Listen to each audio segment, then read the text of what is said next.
அஸ்ஸலாமு அலைக்கும். இப்போ யக்னி செய்ய போகிறோம். தேவையான பொருட்கள் பார்க்கலாம் வாங்க.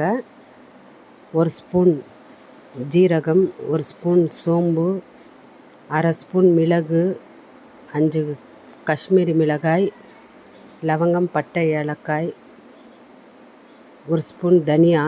இதெல்லாம் சேர்த்து நல்லா வறுத்துக்குங்க. ரொம்ப வறுக்கணும் இல்லை, சும்மா வறுத்துட்டு கொரப்பாக அரைச்சிக்குங்க. அதிகமாக அரைக்க வேண்டாம். 20 முந்திரி பருப்பு எடுத்துக்குங்க.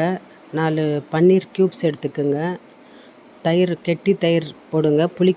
புளிப்பு இல்லாத தயிராக போடுங்க. அப்புறம் மோர் குழம்பாயிடும் புளிப்பான தயிர் போட்டால். பன்னீர் க்யூபை எண்ணெய் சூடானதும் எண்ணெயில் போட்டு வருங்க. லேசான தீயில் வச்சு வருங்க. வறுத்து அது கொஞ்சம் ப்ரௌனிஷ் ஆனவுடனே எடுத்துருங்க. இது காஷ்மீரி டிஷ். இது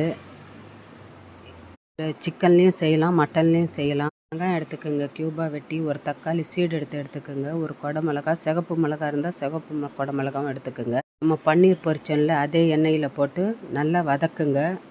வதங்குற வரைக்கும் நல்லா வதக்கிட்டு அதை எடுத்துருங்க. நான் இதில் இஞ்சி பூண்டு பேஸ்ட்டு போட மாட்டேன். சிக்கன் மட்டன்னா போடுவேன் இந்த யக்னியில்.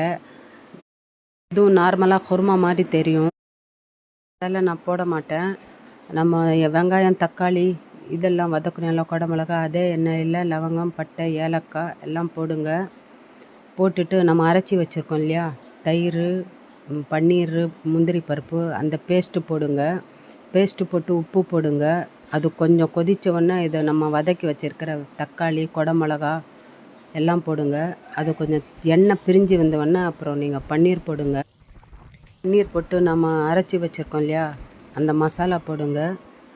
அந்த மசாலா போட்டு நல்லா கலக்கி விட்டு கஸ்தூரி மேத்தி போடுங்க. இன்ஷா அல்லாஹ் எப்படி இருக்குன்னு சொல்லுங்கள்.